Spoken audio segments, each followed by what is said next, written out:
Welcome to study zone PC की तरफ से सभी साथियों को प्रेम कुमार का प्यार भरा अभिवादन व नमस्कार। दोस्तों, आज मैं 21 मई 2023 डेली करंट अफेयर लेकर उपस्थित हूं। सबसे पहले सबसे तेज जानकारी, नवीनतम अपडेट, विस्तृत व्याख्याओं सहित।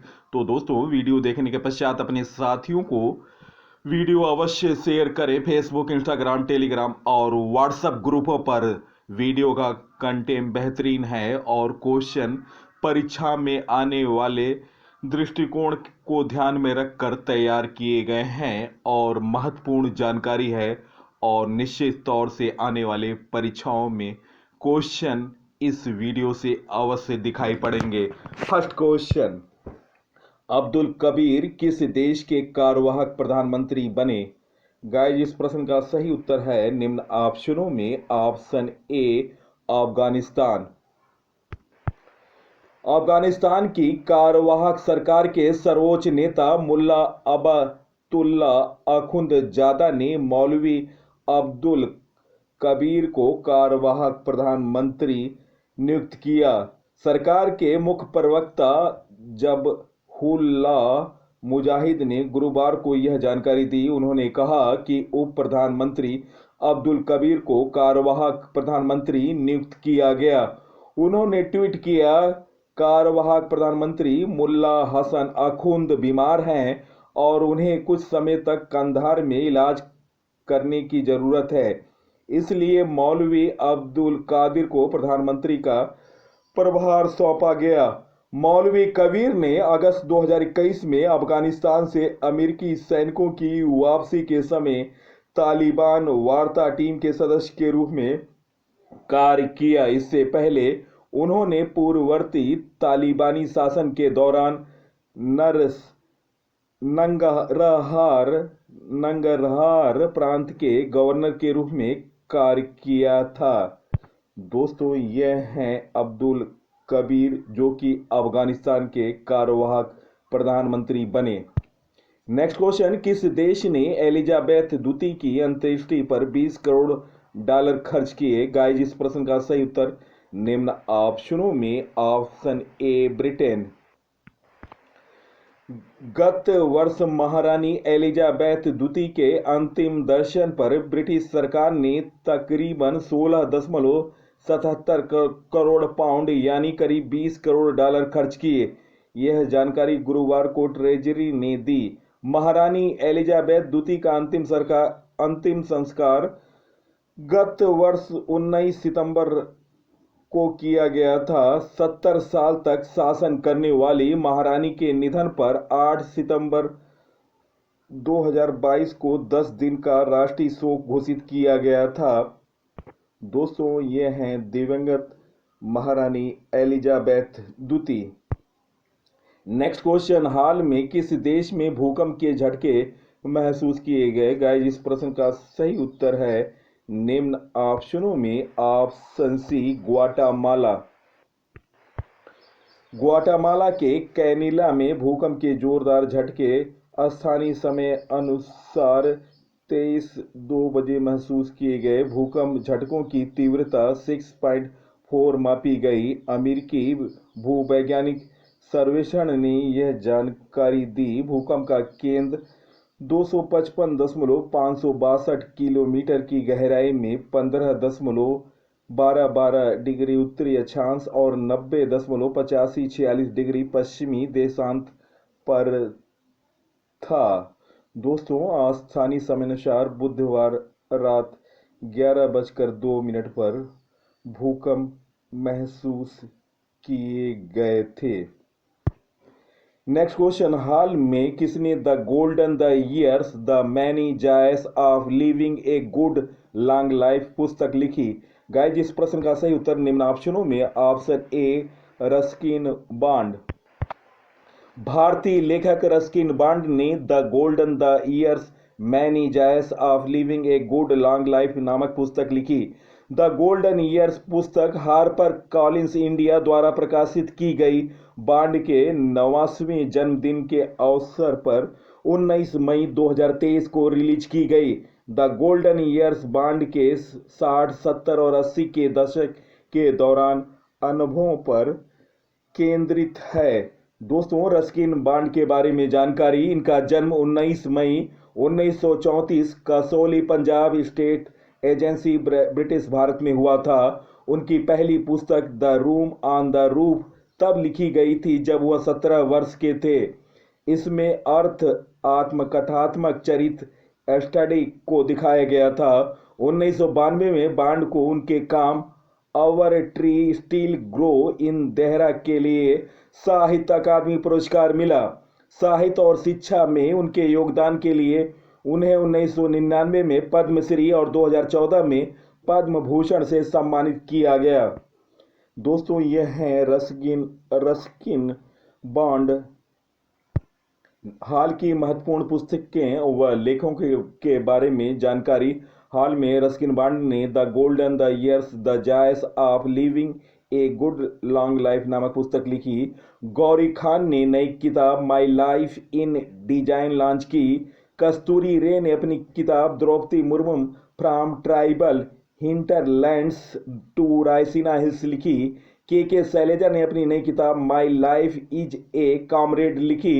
अमिताभ कांत के द्वारा लिखी गई पुस्तक make in India 75 years of business and enterprises का विमोचन हुआ। स्मोक एंड एसेज नामक पुस्तक अमिताभ घोष ने लिखी। नेक्स्ट क्वेश्चन, हाल में कितने लोगों को राष्ट्रपति द्रौपदी मुर्मू ने सुप्रीम कोर्ट का जज नियुक्त किया? गाइस, इस प्रश्न का सही उत्तर निम्न ऑप्शनों में ऑप्शन ए 2 लोगों को सुप्रीम कोर्ट का जज नियुक्त किया। राष्ट्रपति द्रौपदी मुर्मू ने 18 मई 2023 गुरुवार को आंध्र प्रदेश हाई कोर्ट के मुख्य न्यायाधीश प्रशांत कुमार मिश्रा को सुप्रीम कोर्ट का जज नियुक्त किया। उन्होंने वरिष्ठ अधिवक्ता वेंकट रमण विश्वनाथन को भी सुप्रीम कोर्ट का न्यायाधीश नियुक्त किया। नए कानून मंत्री अर्जुन राम मेघवाल ने ट्विटर पर दोनों नियुक्तियों की घोषणा की। मिश्रा और विश्वनाथन 19 मई शुक्रवार को शपथ लेंगे। दोस्तों, इन दोनों ने शपथ ले लिया है। प्रधान मुख्य न्यायाधीश दोस्तों DY चंद्रचूड़ उन्हें शपथ दिलाए। CJI DY चंद्रचूड़ और 7 अन्य प्रधान न्यायाधीशों की सेवानिवृत्ति के बाद 2030 में विश्वनाथन देश के प्रधान न्यायाधीश बन सकते हैं। दोस्तों, विश्वनाथन उस सूची में शामिल हो जाएंगे जो वकील से सीधे शीर्ष अदालत का जज बने और फिर प्रधान न्यायाधीश हुए। सुप्रीम कोर्ट कॉलेजियम द्वारा नामों की सिफारिश किए जाने के बाद दोनों नए न्यायाधीशों की नियुक्ति हो गई। सुप्रीम कोर्ट में 34 पद स्वीकृत हैं। दोनों नए जजों के शपथ ग्रहण से यह संख्या पूरी हो जाएगी। दोस्तों, ये हैं प्रशांत मिश्रा और वेंकट रमण विश्वनाथन, जो कि सुप्रीम कोर्ट में जज नियुक्त हुए। और दोस्तों, अभी नियुक्ति के बारे में जानकारी हासिल हुई है। प्रधान न्यायाधीश DY चंद्रचूड़ ने शुक्रवार 19 मई 2023 को न्यायमूर्ति प्रशांत कुमार मिश्रा और वरिष्ठ अधिवक्ता कल्पित वेंकट रमन को उच्चतम न्यायालय के न्यायाधीश के रूप में पद की शपथ दिलाई। न्यायमूर्ति मिश्रा और न्यायमूर्ति विश्वनाथन के शपथ लेने के साथ ही उच्चतम न्यायालय में न्यायाधीशों की संख्या 34 हो गई, जो कि इसकी स्वीकृति संख्या है। न्यायमूर्ति विश्वनाथन 11 अगस्त 2030 को न्यायमूर्ति JB पारदीवाला के सेवानिवृत्त होने पर भारत के प्रधान न्यायाधीश बनेंगे और 25 मई 2031 तक इस पद पर रहेंगे। नेक्स्ट क्वेश्चन, हाल में न्यूयॉर्क पुलिस विभाग ने सर्वोच्च रैंकिंग वाली दक्षिण एशियाई महिला कौन बनी? गाइस, इस प्रश्न का सही उत्तर निम्न ऑप्शनों में option A Pratibha Khullar. America में न्यूयॉर्क पुलिस विभाग में भारतीय मूल की अधिकारी कैप्टन प्रतिभा भुल्लर माल्डोनाडो सर्वोच्च रैंक वाली दक्षिण एशियाई महिला बन गई। प्रतिमा को हाल में इस पद पर पदोन्नत किया गया था। माल्डोनाडो क्वींस स्थित साउथ रिचमंड हिल में 102वें पुलिस परिसर में तैनात हैं। CBS न्यूज ने सोमवार को बताया कि उन्हें पिछले महीने कैप्टन के पद पर पदोन्नत किया गया था। 4 बच्चों की मां प्रतिमा का जन्म पंजाब में हुआ था और वह वहां 9 साल की उम्र तक रहीं। उसके बाद वह न्यूयॉर्क में क्वींस चली गई और न्यूयॉर्क पुलिस विभाग के मुताबिक दोस्तों उनके विभाग में कुल 33,787 सदस्य हैं, जिनमें से 10.5% एशियाई मूल की हैं। दोस्तों ये हैं प्रतिभा खुल्लर, जो कि अमेरिका में न्यूयॉर्क पुलिस विभाग में भारतीय मूल की सर्वोच्च रैंक प्राप्त करने वाली दक्षिण एशियाई महिला बन गई। नेक्स्ट क्वेश्चन, पेट्रोलियम और प्राकृतिक गैस नियामक बोर्ड का नया चेयरमैन किसे नियुक्त किया गया? गाइस, इस प्रश्न का सही उत्तर है निम्न ऑप्शनों में ऑप्शन ए अनिल कुमार जैन इस प्रश्न का सही उत्तर है। मध्य प्रदेश कैडर के 1986 बैच के आईएएस अधिकारी अनिल कुमार जैन को पेट्रोलियम और प्राकृतिक गैस नियामक बोर्ड पीएनजीआरबी का नया चेयरमैन नियुक्त किया गया। वह दिनेश कुमार सर्राफ की जगह लेंगे। जैन पिछले साल अक्टूबर में कोयला सचिव के रूप में रिटायर हुए थे। पेट्रोलियम और गैस नियामक बोर्ड का गठन 2006 में किया गया था। दोस्तों ये हैं अनिल जैन। हाल में नई नियुक्तियां, मैरिको के एमडी एंड सीईओ सौगात गुप्ता बने। क्वांटम एयरवेज लिमिटेड के नए सीईओ वैनेसा हडसन बनी। एक्सचेंजर इंडिया के कंट्री मैनेजिंग डायरेक्टर अजय वीज बने। बैंक ऑफ बड़ौदा के प्रबंध निदेशक देवदत्त चंद्र को नियुक्त किया गया। 17वें कमांडर इन चीफ के रूप में साजू बालकृष्णन ने पदभार संभाला। कलकत्ता उच्च न्यायालय के मुख्य न्यायाधीश के रूप में टी.एस. शिवगानन नियुक्त हुए। परमाणु ऊर्जा के नए अध्यक्ष ए.के. मोहंती बने। साइकिलिंग महासंघ के नए अध्यक्ष पंकज सिंह चुने गए। सीबीआई का नया निदेशक प्रवीण सूद को नियुक्त किया गया। राजीव धर को राष्ट्रीय निवेश और अवसंरचना कोष का अंतरिम सीईओ नियुक्त किया गया। कोलकाता के एसएमपी बंदरगाह के नए चेयरमैन रथेंद्र रमन बने। बैडमिंटन एशिया ने उमर रशीद को तकनीकी अधिकारी समिति का अध्यक्ष नियुक्त किया। नेक्स्ट क्वेश्चन, हाल में किसे अखिल भारतीय नाट्य परिषद का अध्यक्ष चुना गया? गाइस, इस प्रश्न का सही उत्तर निम्न ऑप्शनों में ऑप्शन ए प्रशांत दामले। पंचवर्षीय अखिल भारतीय नाट्य परिषद चुनाव का परिणाम आ गया। अध्यक्ष पद पर प्रशांत दामले का चयन हुआ। उन्हें 60 में से 50 वोट मिले। अध्यक्ष पद के लिए प्रसाद कांबली के आम्पल पैनल और प्रशांत दामले के रंगकर्मी समूह के 2 गुटों में टक्कर देखने को मिली। इस चुनाव में रंगकर्मी नाट्य समूह का दबदबा देखने को मिला।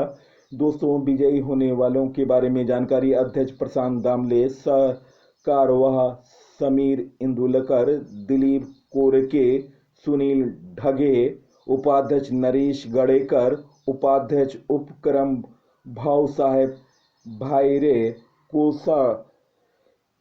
कोषाध्यक्ष बने सतीश लोटके। दोस्तों ये हैं प्रशांत दामले जो भारतीय नाट्य परिषद के अध्यक्ष बने। नेक्स्ट क्वेश्चन, विश्व मेट्रोलॉजी दिवस कब मनाया जाता है? गाइस, इस प्रश्न का सही उत्तर ऑप्शन ए 20 मई। हर साल 20 मई को विश्व स्तर पर मनाया जाता है। इस दिन कई राष्ट्र अंतर्राष्ट्रीय स्तर पर मेट्रोलॉजी और संबंधित क्षेत्र में इसकी उन्नति के बारे में जागरूकता पैदा करने के लिए सहयोग करते हैं। उस उद्देश्य विश्व मौसम विज्ञान संगठन को मनाने का मुख्य उद्देश्य लोगों को मौसम में हो रहे आए दिन तरह तरह के परिवर्तनों के प्रति जागरूक करना है। थीम है वर्ल्ड मेट्रोलॉजी डे 2030।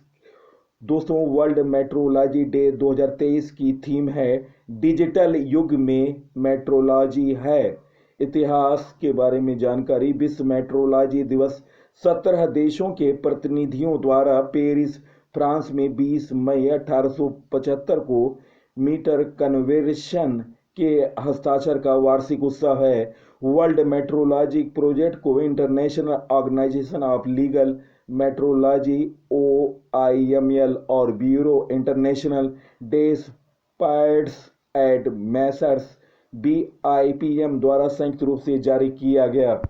दोस्तों, मई माह के महत्वपूर्ण दिवस: 1 मई को अंतर्राष्ट्रीय श्रमिक दिवस मनाया गया के साथ साथ गुजरात और महाराष्ट्र का भी दिवस मनाया गया। 2 मई को विश्व टूना दिवस, विश्व अस्थमा दिवस मनाया गया। 3 मई को विश्व प्रेस स्वतंत्रता दिवस। 4 मई को कोयला खनिक दिवस के साथ अंतर्राष्ट्रीय अग्निशामक दिवस मनाया गया। 5 मई को विश्व पुर्तगाली भाषा दिवस के साथ विश्व स्वच्छता दिवस मनाया गया। 6 मई को इंटरनेशनल नो डाइट डे मनाया गया। 7 मई को विश्व एथलेटिक्स डे मनाया गया।